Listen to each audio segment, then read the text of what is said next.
Senator Rocky Adams, Senator Chambers Armstrong, Senator Berg, Senator Carroll, Senator Funky Fromeyer, Senator Nemes, Senator Tishner, Senator Wise, Here.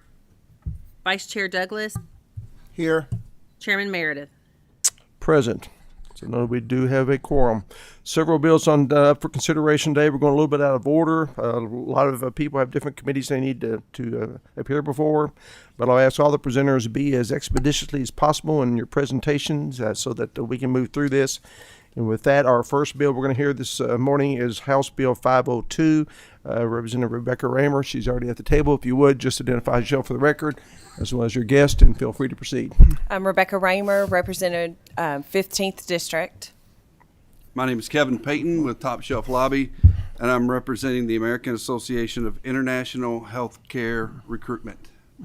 So House Bill 502 is really just a cleanup bill. There was a bill passed last session that addressed travel nurses, and inadvertently it also was applying to these long-term international travel nurses. So this bill just cleans that up and clarifies that they're not included because they have very stringent processes that they already go through. And so it's really a workforce issue. They're very much used in the state of Kentucky. Motion by Senator Carroll on the bill, seconded by Senator Wise. Peggy, please call the roll. Senator Rocky Adams, Senator Chambers Armstrong, Senator Berg, Senator Carroll, Aye. Senator Douglas, Aye. Senator Funky Fromeyer, Senator Nemes, Senator Tishner, Senator Wise, Aye. Chairman Meredith. Aye.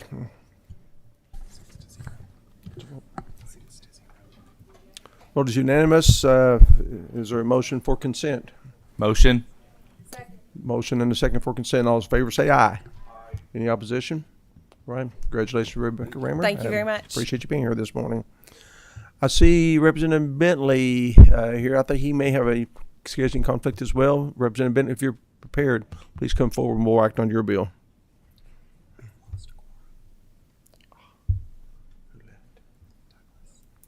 Oh, yeah. Okay.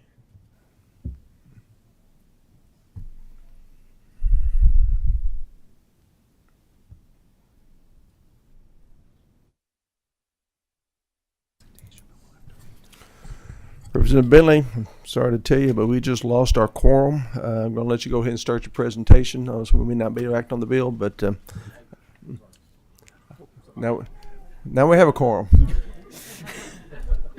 We do, then we don't. We do, then we don't. We do, then we don't. So please take advantage of this while you can, because I can't guarantee we're going to hold this quorum very long. Thank you, Mr. Chairman. My name is Danny Bentley, District 98 of the Great Commonwealth of Kentucky, and with me is Michelle Rose, Norton Healthcare Research Scientist, Population Health Expert. And you want to introduce yourself? You can. Good morning. Thank you very, very much for having me. It's an honor to be here. House Bill 349 is an act relating to the treatment of sexually transmitted diseases. This bill does three things, real short. It expands the partner therapy to include, but not limited to, gonorrhea, chlamydia, and trichomonas.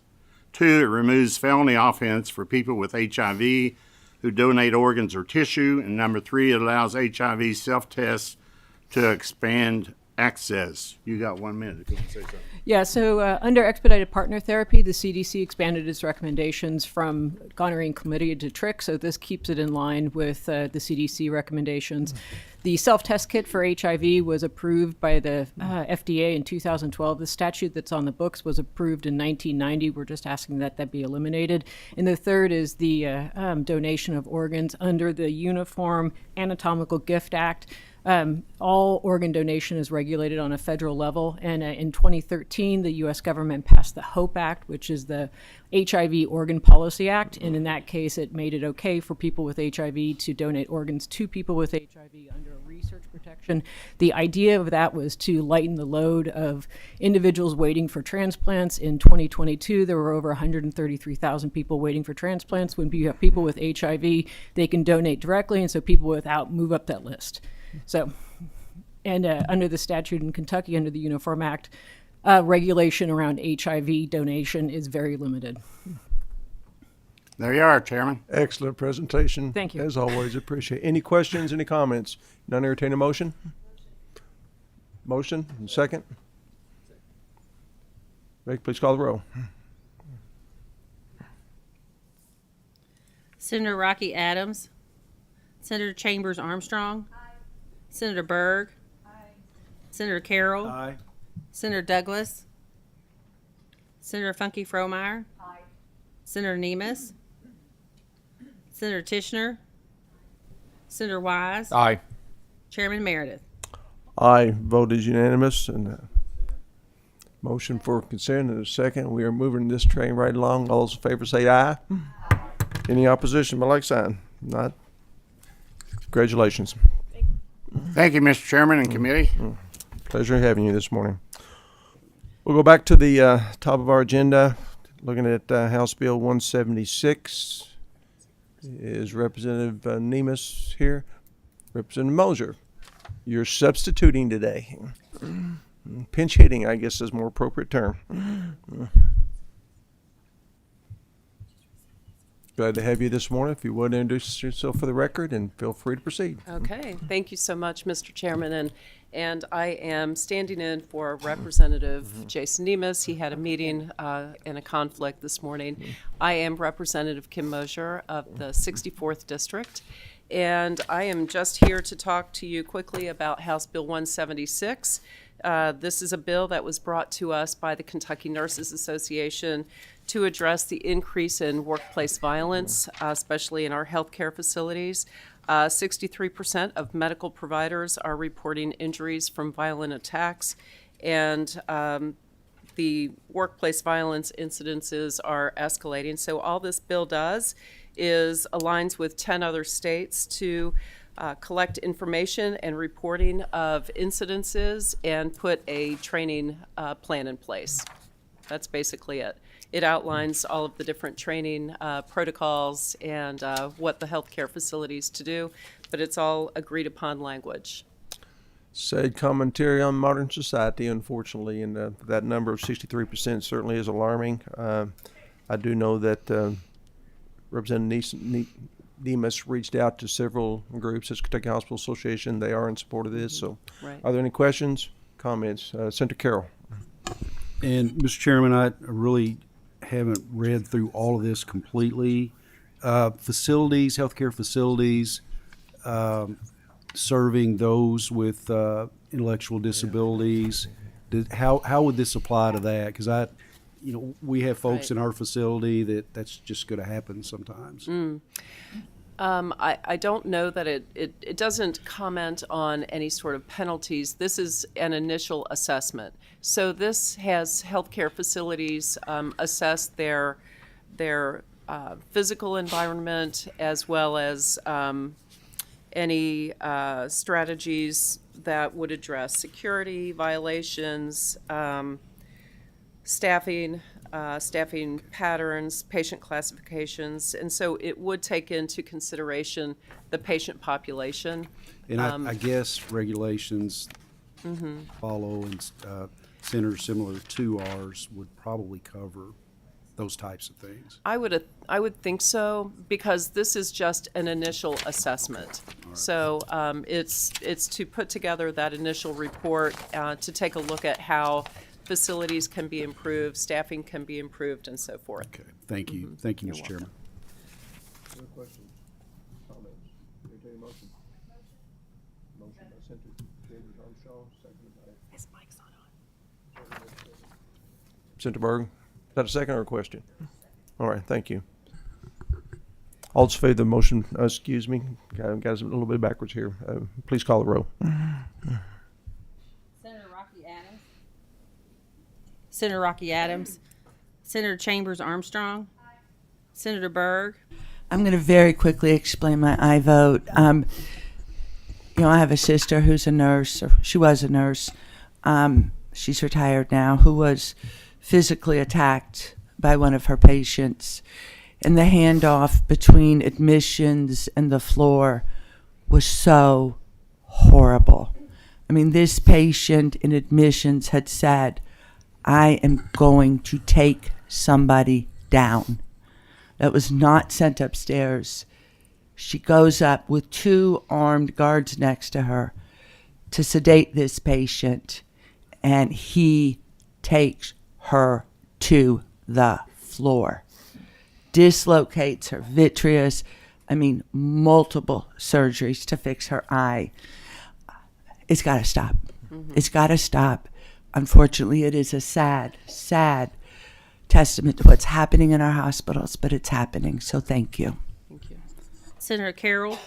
Vote aye. Mr. Chairman, explain quickly. Yes, please. I would note that we have passed legislation this session that restores assault for third degree protections to healthcare workers in emergency rooms. I vote aye. Senator Douglas. Senator Funky Fromeyer. Senator Nemes. Senator Tishner. Senator Wise. Aye. Chairman Meredith. Aye. Bill passes unanimously with favorable expression. Is there a motion for consent? Motion and a second for consent. All those in favor vote aye. Any opposition? There being none, proceed to the Senate floor. Thank you so Representative Mosier. much. Appreciate you being here. I appreciate your attention to this important situation. Thank you. Here. Next on our agenda is House Bill 196. Representative Ken Fleming.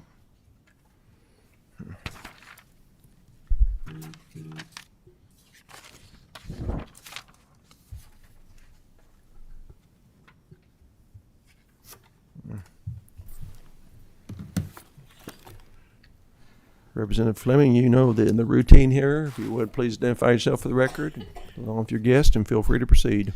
Thank you, Mr. Chairman. I'm Ken Fleming. I represent the 48th District in the House, and I represent Oldham, part of Oldham and Jefferson County. Good morning. I'm Dr. Liz McCune. I'm a licensed psychologist and Chief Operations Officer at U of L Health Peace Hospital. Mr. Chairman, members of the committee, I really do appreciate coming before you today. We have a very significant bill. I think it's going to be hopefully a life-changing, a tool that our kids can use. As we know, a lot of our kids are basically face plant on this more so than we want. They can always phone call folks for help and so forth, but this is an app that will go on a phone that will be that will allow K through 12 and college students to access a mental health professional 24 hours a day, 7 days a week. It will be administered and overseen by the U of L Peace Hospital, which we worked for the past year or so in order to make this come into reality. In addition, this is modeled after the state of Utah, where they basically have gone through and documented over 300 interventions to prevent suicides, as well as helping out over 250 campus invasions for some type of a violence or whatever. This is a very dynamic tool. What it does, ladies and gentlemen, it basically sets up the Kentucky Healthcare Safety Center, better known as Safe Kentucky. It creates an advisory board to counsel, guide, and provide a resource for U of L Health Peace. It has members on this that provide counseling and help with U of L Peace, which is outlined in the bill. It will create, implement, and maintain this app for middle and high schoolers and college students to access a mental health professional, divert crisis, as well as provide guidance. And there's a very good reporting mechanism to make sure that U of L Peace has a good system that will come back to us and report on success, and then hopefully we'll get this statewide. This is a pilot project for the next year, and we're going to basically implement this statewide. Liz? Yes, and then the following year we would hope to take it statewide. The app, the beauty of this is that it meets kids where they are, that it allows them to communicate via the chat feature. We know that literature shows at this point in time that youth prefer to communicate via chat. We also know that when individuals have thoughts of suicide, that 25% act within 5 minutes and 50% act within 10 minutes. We plan to work very closely with the other crisis lines in the state to look at how we can have handoffs in order to address safety issues as well as mental health issues. Our goal is to get people connected to a trusted adult and to ensure that crisis situations are diverted. And that's our story, Mr. Chairman. We do have several questions, and I think I'll go Chairman Prague over here and start first. Tell me how this works on practical basis? Young person calls in. What Correct. happens? What So, happens next?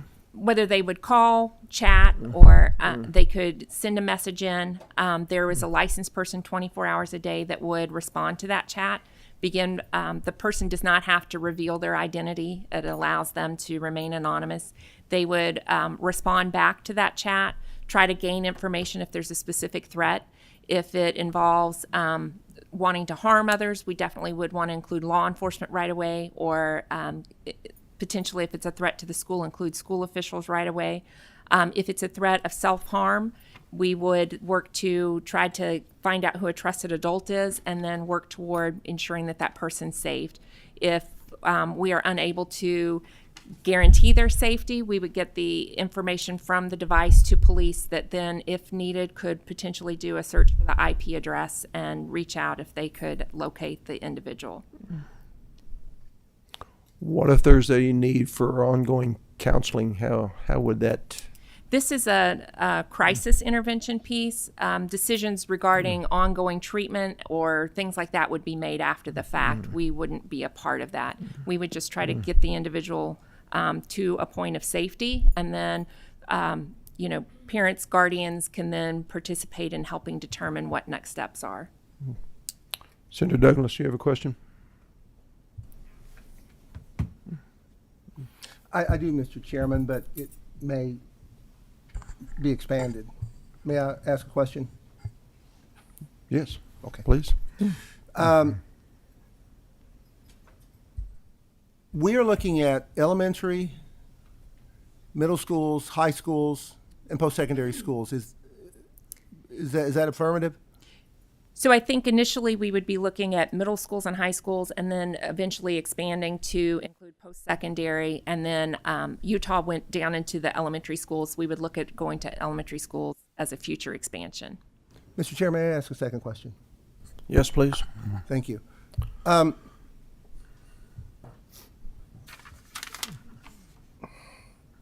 We use the word crisis intervention. I don't want my middle school kid getting on an app and calling somebody, especially in the mental health area.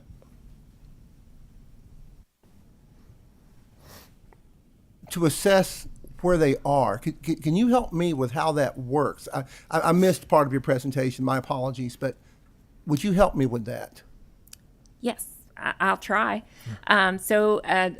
If a youth would choose to communicate via text or the chat feature on the app with one of our licensed professionals, we would try to gather information dependent upon what the threat or information shared is. It might be information about bullying, it might be information that someone has a weapon that they know of at school, or it could be thoughts of wanting to harm themselves or others. Because it is through an app, it remains anonymous. We would attempt to gain information if there was a specific threat so that we could mitigate the threat.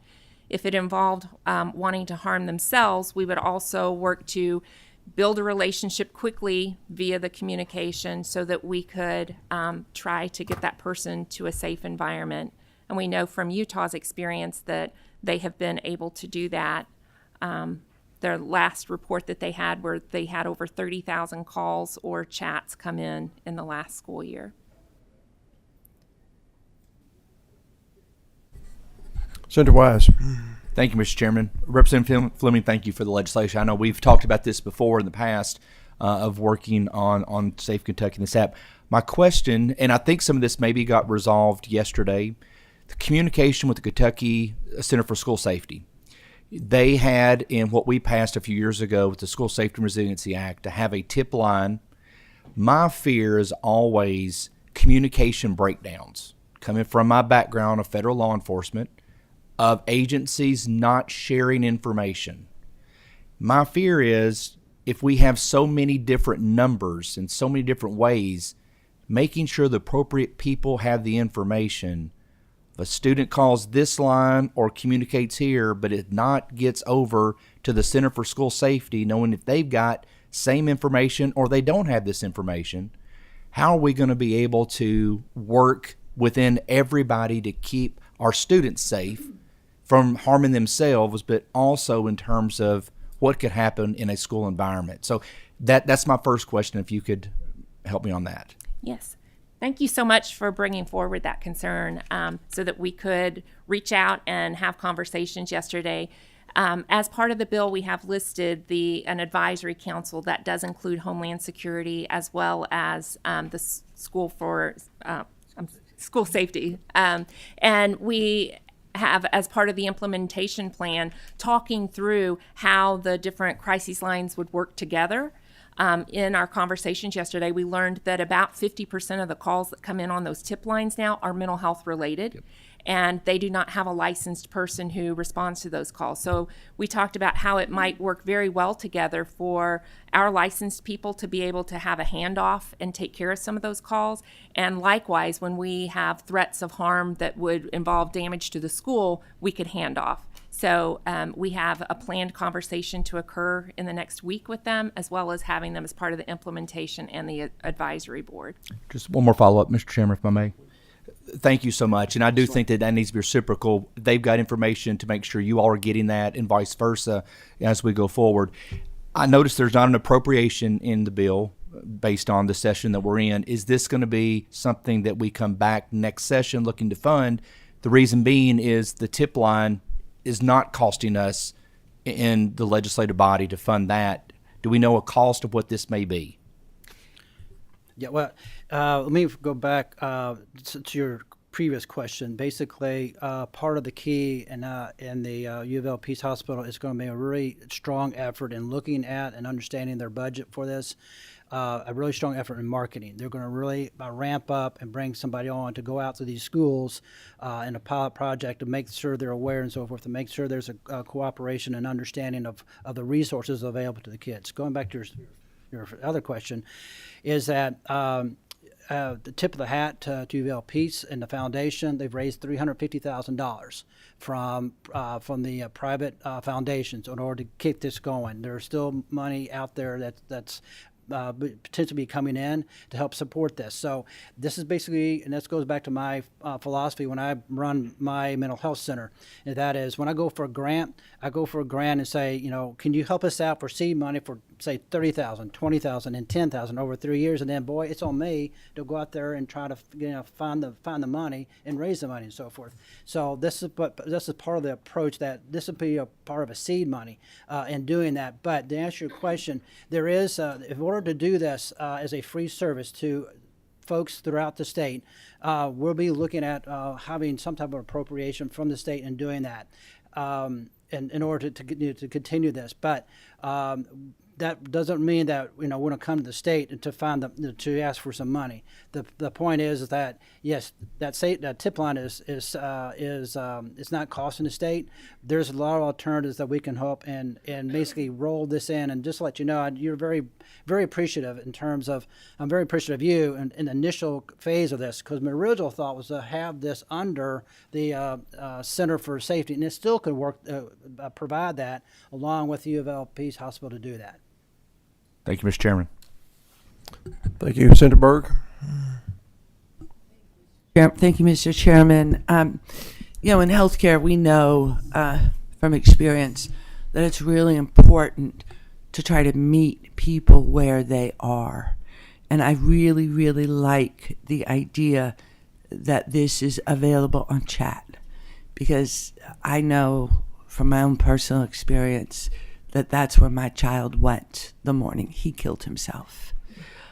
My concern, and this is not with your particular program, but something I have become aware of recently, not from my own experience, from other experience in the States, is that there is a problem with well checks, mental health well checks in this state, and that our police officers do not always know when exigent circumstances are in place and it is okay for them to enter. Personally aware of 2 suicides, both on public media. Both police officers would not enter. So I just beg you, as you go forward with this, that you have a system where people understand. If you have a licensed healthcare provider that says this person is at imminent risk of self-harm, that we have a mechanism to get in and intervene before it's too late. Thank you.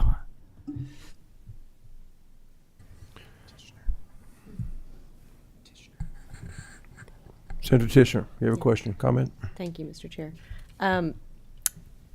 Can you speak a little bit more to the licensed professionals? Who are these licensed professionals and who's doing the hiring? So these would be master's trained individuals. So that would be your licensed clinical social worker, your licensed professional clinical counselor, licensed marriage and family therapist. We would be hiring at U of L Health Peace. We would have a supervisor that's also licensed that would be the supervisor for the individuals that would be available 24/7. May I ask another question, please? Yes, please. The advisory council, 14 members. Can you explain who all would be on that advisory council? Yes, ma'am, I'll be happy to. It's on page, I believe it's page 2 and 3. It's under section 2, I believe. Basically, it has obviously the U of L. It has the president of the CPE or their designee, Department of Education. Let's see, behavioral health, development and intellectual disabilities, the chair of the Coalition of Healthy Children, the executive director of the Homeland Security, a commissioner of, these are all also their designees. The criminal justice training, the state police, the school safety, psychological association, the Kentucky Mental Health Coalition, and 2 members from the general public. May I ask one more? Most certainly. More of a statement than anything. I would have to agree with Senator Douglas. I think there's some concern here. I think the idea, obviously, to have a landing place for kids to be able to get help is very important. I think the element of it being anonymous and then having to track down a parent in a situation of crisis is concerning to me. I don't know the speed at which if a student, and your bill clearly says to all elementary, secondary students, but if a young student calls in crisis mode, how quick do we get to parents? How quick are they made aware that something critical might be happening to their kid? That's a little bit concerning to me. I believe this is designed to be similar to 911 or 988. I mean, those are also opportunities for people to reach out and that you remain anonymous unless there are backdoor mechanisms to potentially trace that. But I recognize your concern, and we would work we know that from the other crisis lines that is the mechanism that often people feel most comfortable in going through, that they're willing to reach out but not willing to necessarily share information from the beginning, that it's as they build the relationship during the crisis that they can hopefully get them connected. Thank you.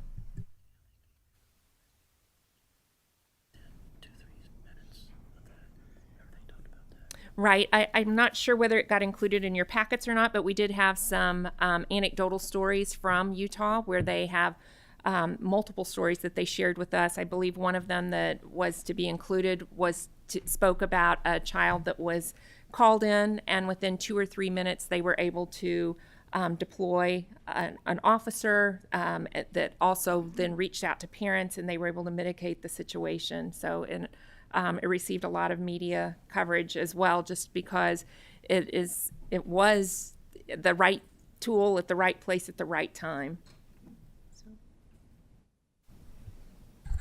Senator Frankie Fromeyer, you have a question, comment? Thank you for your work on this. With maybe you suggested that there were about 30,000 inquiries, and is that about 100 a day? Just imagining, how can you possibly be responsive to that many? So I think that some of them are going to be chats. Many of them, I think of the 30,000, about 300, so about one a day would result in some sort of life-saving intervention that would involve contacting others or having them included. That's why we would have the position placed there within our hospital staff, because we have others available that can assist when it does come time for that reaching out, so that the licensed person can stay on the call and keep the person engaged. Yeah, it sounds Certainly like it's a you needed need quite the service. workforce. Yeah. Yes. And Mr. Chairman, I just want to point out that nearly 90% of the kids in Utah have this app on their phone. So it's rather significant in terms of having that availability. And I understand in terms of the trade-off with the both senators brought up and so forth, but these are trained professionals who will go through and determine. And running a mental health center myself, I have quite a few clinicians that we go through their cases and so forth, and they ask very good questions and try to uncover exactly what's going on. And there is a point, and it's their call, and it's their training, it's their background. I am not a clinician, so I take this from my observation. But if there is a situation, what I think they find that somebody is going to harm themselves or create harm, then they will then, correct me if I'm wrong, Liz, but they will collect that information, and they will contact the necessary individuals, including their parents. And like another situation, that there was a child around 1 o'clock at night that they took a bunch of pills. The child was always on the app, and police was dispatched. The parents were sleeping, and they knocked on the door, and they basically saved that child's life. That's the significance of what this tool can be. The majority of the calls in Utah come in between 9 p.m. and 4 a.m. So I think the highest percentage are after parents have gone to sleep, that they will then, have these thoughts, and we're hopeful that they will go ahead and reach out so that we can intervene rather than sitting by themselves at home. Senator Carroll, you have a question? Representative Fleming, we talked about this before. I remember the discussion was more of a pilot project to begin with. So you all have just decided to go full scale with this? No, sir. We're still in a pilot project. And then next year, once they go through the pilot project, and then hopefully we'll identify a large, medium, small school to go through that, they will try to work out any kinks that might come up, and then we'll go full scale next year. Have you made any progress with my district, the school? Unfortunately, no, sir. Haven't got a response back. Okay. I'll see if I can help expedite that. Thank you. I appreciate that. Okay.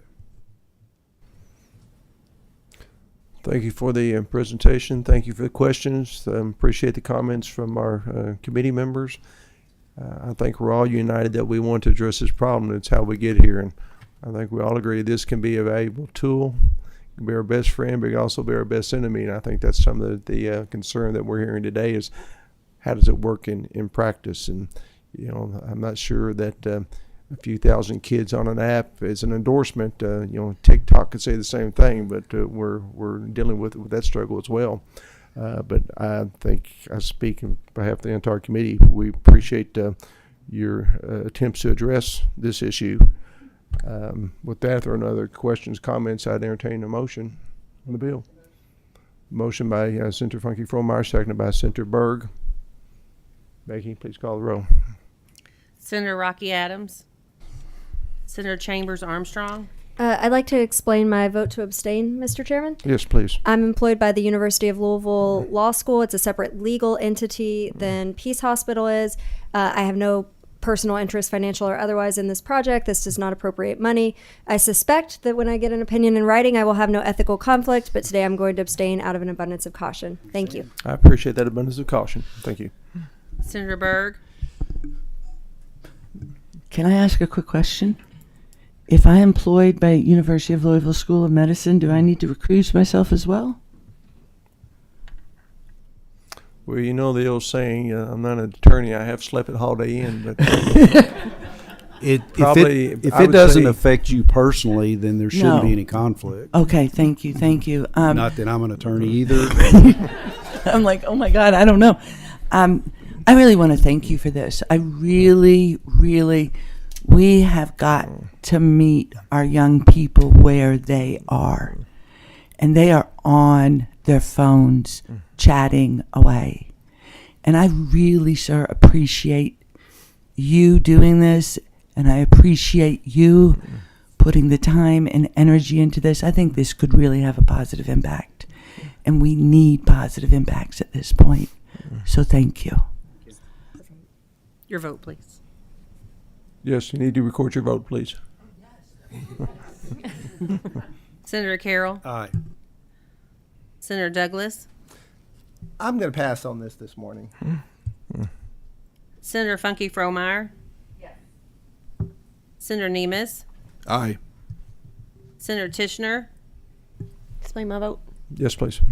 I'm going to pass as well. I think the intent behind this is great. There's just some things I'm really uncomfortable with as far as, and I would agree with Senator Meredith. I don't like the idea of 90,000 people, kids enrolled in this on that app, and I wonder if there's any open doors in there that could have some unintended consequences. Again, intent of the bill, great. I think it's needed. Just maybe need to tighten up some of those questions that I have. Thank you. Senator Wise. Explain my vote. Yes, please. I'm going to vote yes. My only ask is continue the conversations with the Kentucky Center for School Safety. I worry about intelligence, communication breakdowns. That's my only fear. I do support this. I think it's going to be a great tool. It's a necessary tool. I just want to make sure everyone is collaborating. If I can just have that commitment, that's all I ask. Thank you. Chairman Meredith. Aye.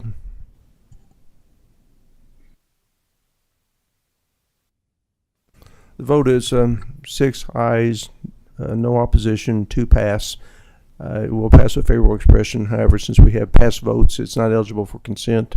But this will proceed to the Senate floor. Thank you, Dr. McCoon. Appreciate you being here this morning. I'd ask Representative Fleming if you'll just sit right where you are, because I think you're the next bill as well. Thank you.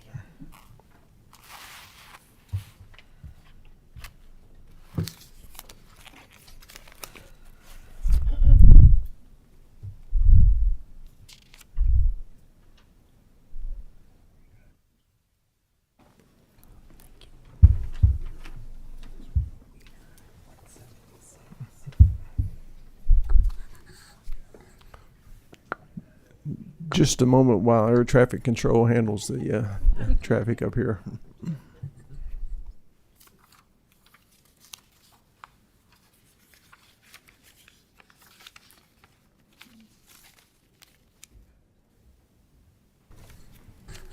All right, thank you for your indulgence. Please identify yourself for the record and proceed.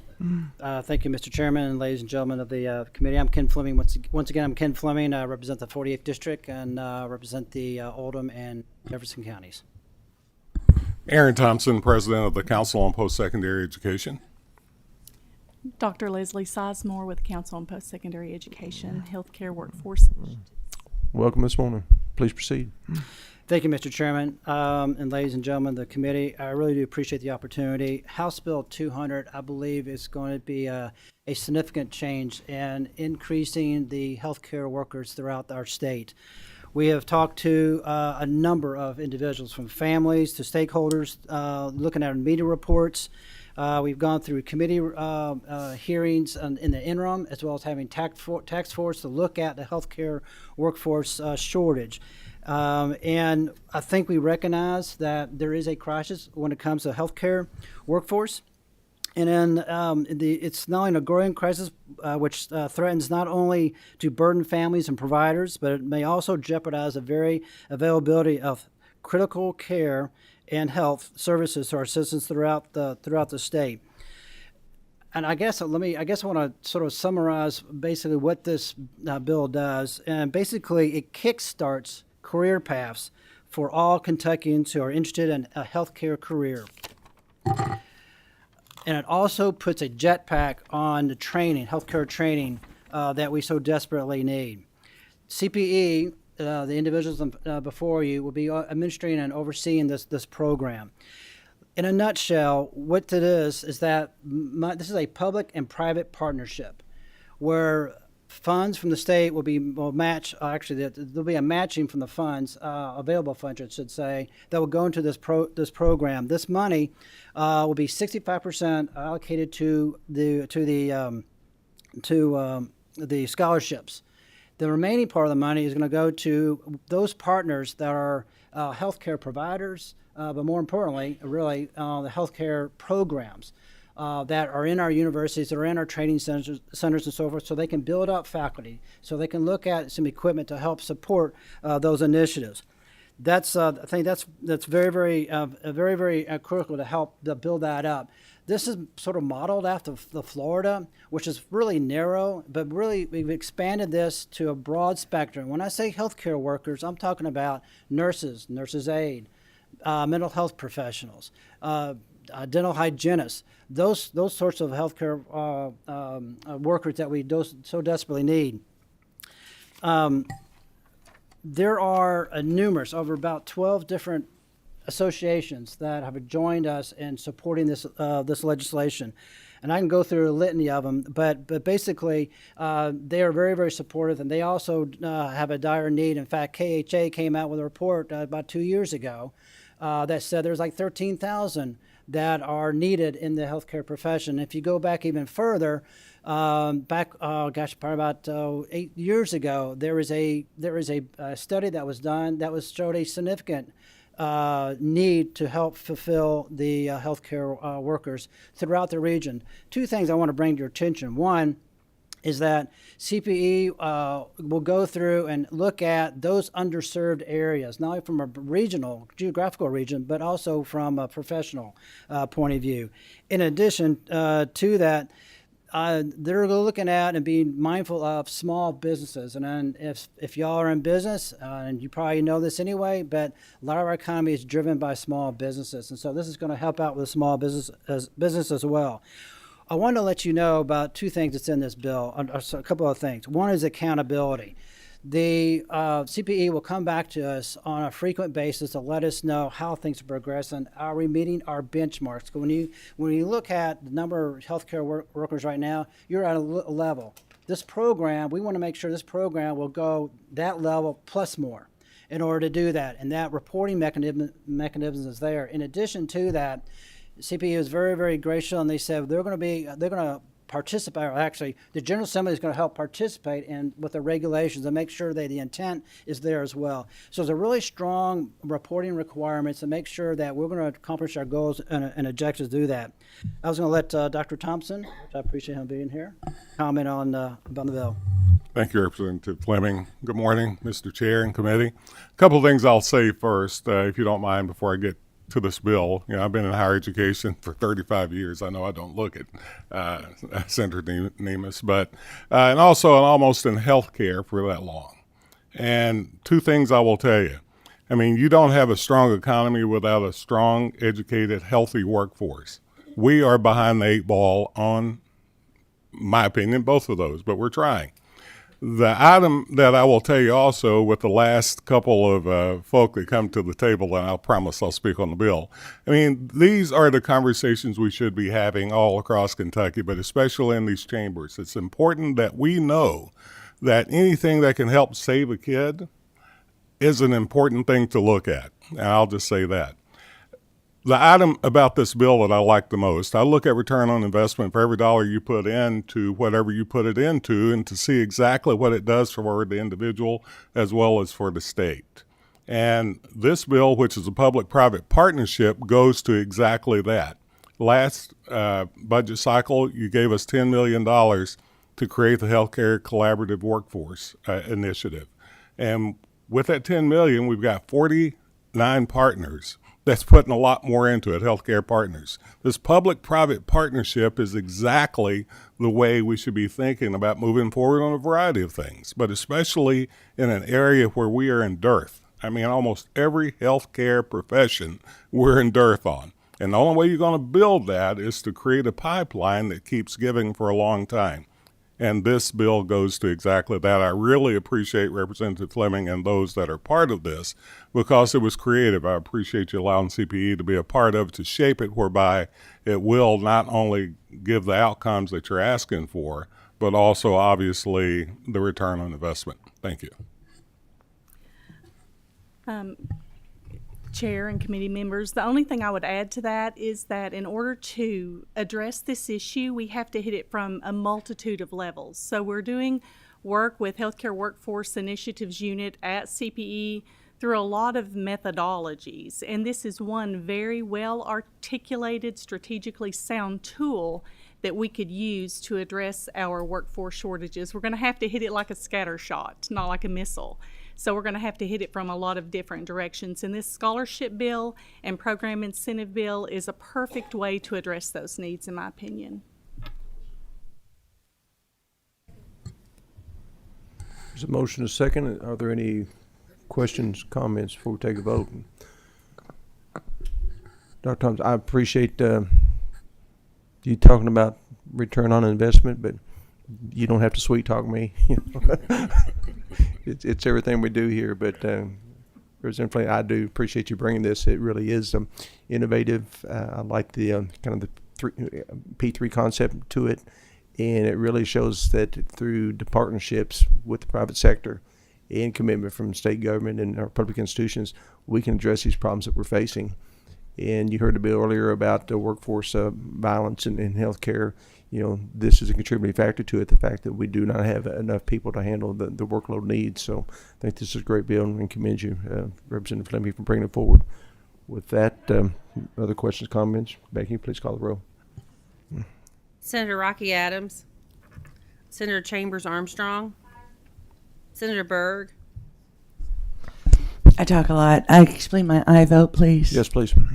Thank you. This is really a needed bill. This hopefully will address problems in this state on a statewide level. The one thing I want to caution you on, we're having trouble keeping our residents in Kentucky. They're even from here. We train them here, and they're leaving the state. We have got to make this state attractive to our healthcare workers. Thank you. Senator Carroll.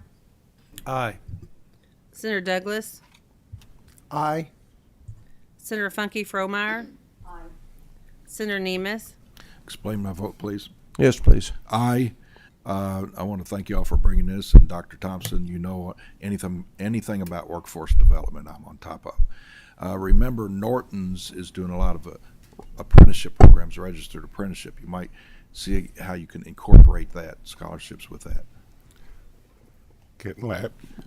Yes, we are, and we're also going to build them out more in all of our healthcare facilities. That's one of the things that we're going to do.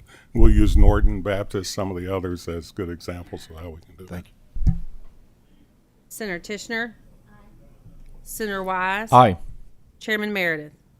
Aye. The vote, excuse me, is unanimous. Is there there is a motion for consent, a second, and a second. All those in favor say aye. Any opposition?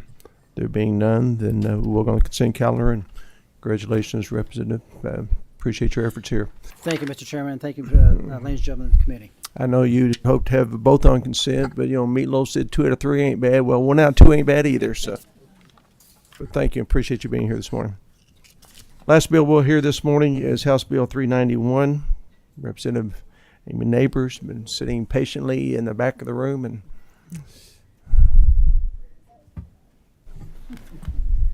if you would, please identify yourself for the record.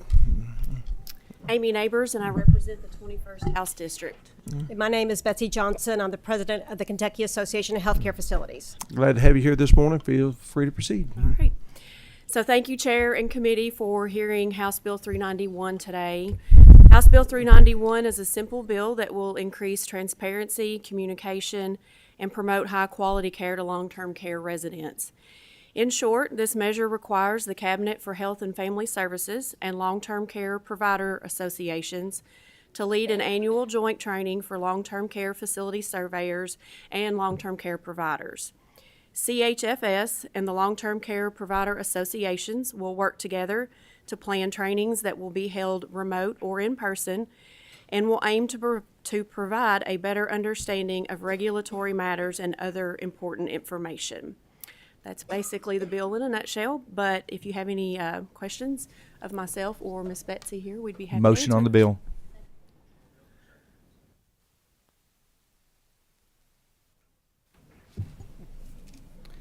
Senator Rocky Adams, Senator Chambers Armstrong, Senator Berg, Senator Carroll, Aye. Senator Douglas, Aye. Senator Funky Fromeyer, Senator Nemes, Aye. Senator Tishner, Senator Wise, Aye. Chairman Meredith. That's it. Yes. Yes. You read my mind there. Again, the vote was unanimous. We have a motion for consent. All those in favor say aye.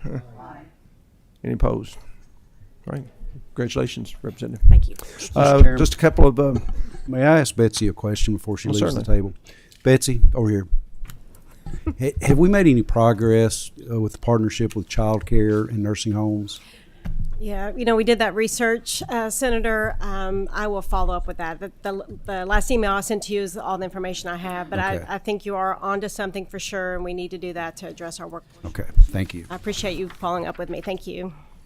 Just a couple of order of business we need to take care of here. If anyone came in late would like to record votes, would allow Yes, you to do Mr. that Chairman. now. Senator Nemes. Yes, I'd like to record an aye vote on House Bill 176, House Bill 349, and House Bill 502. Thank you. Senator Douglas. Mr. Chairman, I'd like to be recorded as an aye vote on House Bill 349 and House Bill 502. Senator Funky Fromeyer, I believe you have.